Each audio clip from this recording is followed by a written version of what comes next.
खरं तर ही एका युजरची फक्त कमेंट नाही, तर एक नवीन विषय आहे. तो गेल्या 4 वर्षांपासून वारंवार चर्चेत आलाय आणि मुंबईपासून जवळपास 3000 किलोमीटर असलेलं गुवाहाटी, महाराष्ट्रातल्या मोठ्या घटना घडल्या की चर्चेत येतात.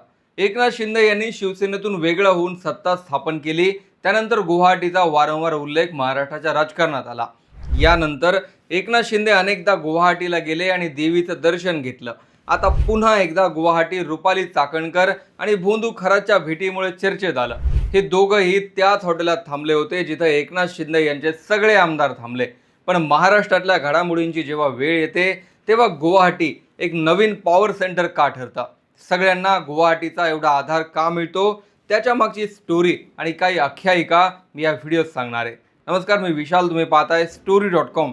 व्हिडिओला सुरुवात करण्यापूर्वी आठवण, या चॅनलवर तुम्ही नवीन असाल किंवा सबस्क्राईब केलेलं नसेल तर story.com सबस्क्राईब जरूर करा. एकनाथ शिंदे यांनी शिवसेनेतून वेगळं झाल्यानंतर आपले सगळे आमदार गुवाहाटीला नेले आणि रेडिसन ब्ल्यू या हॉटेलात ठेवले. त्याच काळात शिंदे गटातील आमदारांनी कामाख्या मंदिरात जाऊन दर्शन घेतलं. या मंदिराला शक्तीपीठ मानलं जातं आणि बंड यशस्वी झाल्यानंतरही शिंदेंनी पुन्हा तिथं जाऊन देवीचे आशीर्वाद घेतले. नोव्हेंबर 2022 मध्ये मुख्यमंत्री झाल्यानंतर एकनाथ शिंदे पुन्हा मोठ्या शिष्टमंडळासह गुवाहाटीला गेले. त्यांच्यासोबत शिवसेनेचे आमदार, खासदार आणि कुटुंबीय सुद्धा होते. हा दौरा देवीचे आभार मानण्यासाठी असल्याचं सांगण्यात आलं. 2024च्या महाराष्ट्र विधानसभा निवडणुकांपूर्वी एकनाथ शिंदे पुन्हा कामाख्या देवीच्या दर्शनाला गेले. त्यावेळी गुवाहाटी कनेक्शन पुन्हा चर्चेत होतं, कारण तिथे जाऊन शिंदेंनी रेड्याचा बळी दिला असा आरोप करून संजय राऊत सातत्याने बोलत होते. आसामचे मुख्यमंत्री हेमंत बिस्वा शर्मा आणि एकनाथ शिंदे यांच्यातही जवळीक वाढली. हेमंत बिस्वा शर्मा यांनी महाराष्ट्रात कामाख्या देवीचं मंदिर उभारण्याची इच्छा व्यक्त केली होती आणि त्यासाठी शिंदेंनी जमीन देण्याची सहमती दर्शवली, हे त्यांनी सार्वजनिकपणे सांगितलंही होतं. 2 दिवसांपूर्वीच एक घटना अशी समोर आली की रुपाली चाकणकर या त्यांच्या बहिणीसह भोंदू खरातसोबत गुवाहाटीला गेल्या होत्या आणि तिथल्या रेडिसन ब्ल्यू हॉटेलात त्या राहिल्या. हॉटेलचे डिटेल्सही समोर आले.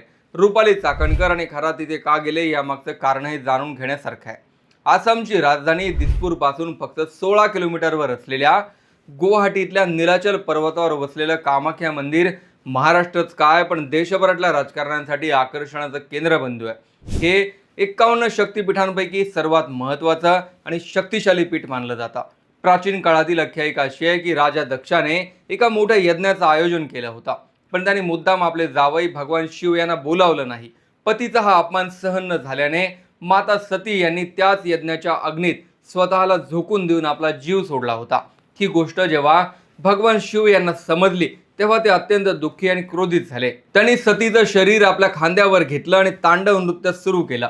शिवाचा हा क्रोध इतका भयानक होता की त्यामुळे संपूर्ण सृष्टीचा विनाश होईल की काय अशी भीती निर्माण झाली. तेव्हा सृष्टीचं रक्षण करण्यासाठी भगवान विष्णू पुढे आले. त्यांनी आपल्या सुदर्शन चक्राने सतीचं शरीर 51 भागात विभागलं. सतीच्या शरीराचे हे तुकडे पृथ्वीवर ज्या ज्या 51 ठिकाणी पडले त्या प्रत्येक ठिकाणाला आज आपण शक्तिपीठ म्हणून ओळखतो. या कथेनुसार सतीचा यौन भाग आसाममधील ज्या निलाचल पर्वतावर पडला तिथेच आजचे कामाख्या मंदिर वसलेलं आहे. म्हणूनच या मंदिराला जगातील सर्वात शक्तिशाली शक्तिपीठ मानलं जातं, कारण इथे सृष्टीच्या निर्मितीच्या मुख्य केंद्राचीच पूजा होते. कामाख्या मंदिर हे केवळ एक धार्मिक स्थळ नाही, तर ते स्त्री शक्तीचा आणि निसर्गाच्या चक्राचा आदर करणारं जगातलं एकमेव ठिकाण आहे. आपल्या समाजात आजही अनेक ठिकाणी मासिक पाळी या विषयावर उघडपणे बोललं जात नाही किंवा त्याला विटाळ मानून स्त्रियांना शुभ कार्यांपासून लांब ठेवलं जातं. पण कामाख्या मंदिर या जुन्या आणि चुकीच्या समजांना चोख उत्तर देतं. तिथे दरवर्षी जून महिन्यात अंबुबाची मेळा भरतो. अशी श्रद्धा आहे की या 3 दिवसांच्या काळात कामाख्या देवी ऋतुमती असते, म्हणजेच देवीला मासिक पाळी येते. हे 3 दिवस सृष्टीच्या निर्मितीचा काळ मानले जातात. या काळात मंदिराचे दरवाजे पूर्णपणे बंद ठेवले जातात. आश्चर्याची गोष्ट म्हणजे याच दिवसात मंदिराजवळून वाहणाऱ्या ब्रह्मपुत्रा नदीचं पाणी पूर्णपणे लाल होतं. हे लाल पाणी म्हणजे निसर्गाच्या आणि स्त्रीच्या सर्जनशीलतेचं प्रतीक मानलं जातं. जिथे जग मासिक पाळीला अशुद्ध मानतं तिथे कामाख्या मंदिर सांगतं की हे तर जग निर्माण करणारं दैवी चक्र आहे. म्हणूनच इथे स्त्रीला सन्मान दिला जातो आणि तिच्यातल्या निर्मितीच्या शक्तीला देव मानून पूजा केली जाते. कामाख्या मंदिर हे खऱ्या अर्थाने स्त्रीत्वाचा गौरव करणारं आणि कालबाह्य विचारांना छेद देणारं शक्तिपीठ आहे.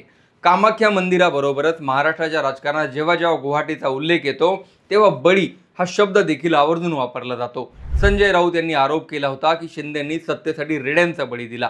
अलीकडे सुषमा अंधारे यांनी रुपाली चाकणकर यांच्यावर तांत्रिक विधी केल्याचा दावा केला होता.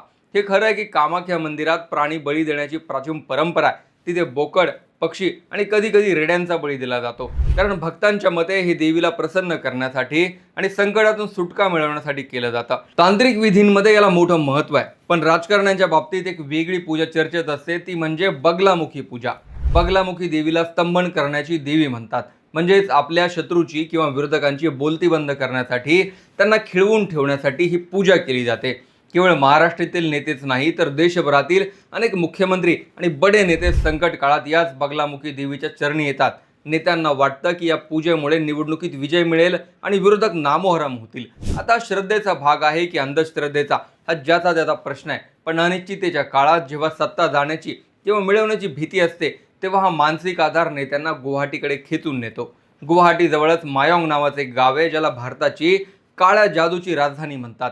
तिथल्या लोककथा ऐकल्या की आजही अंगावर काटा येतो. असं म्हणतात की मायाँगमध्ये आजही असे मंत्र आहेत ज्याने माणसाचा प्राणी होतो. मायाँगच्या या अदृश्य मंत्रशक्तीच्या कथा जितक्या भयानक आहेत, तितकाच खोलवर प्रभाव गुवाहाटीच्या कामाख्या मंदिराचा राजकारण्यांवरही पाहायला मिळतो. आता तर नेत्यांसाठी कामाख्या मंदिर हे एक पॉवर सेंटर बनलंय.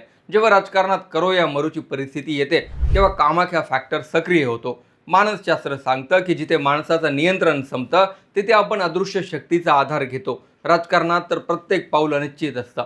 कदाचित म्हणूनच गुवाहाटी हे महाराष्ट्राच्या सत्तेचं दुसरं केंद्र बनलंय.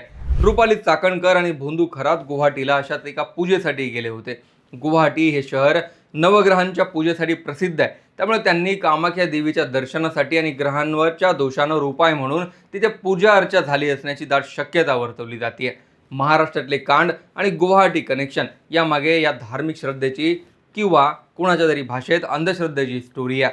तुमचंही मत यावर जरूर लिहा. ही श्रद्धा की अंधश्रद्धा?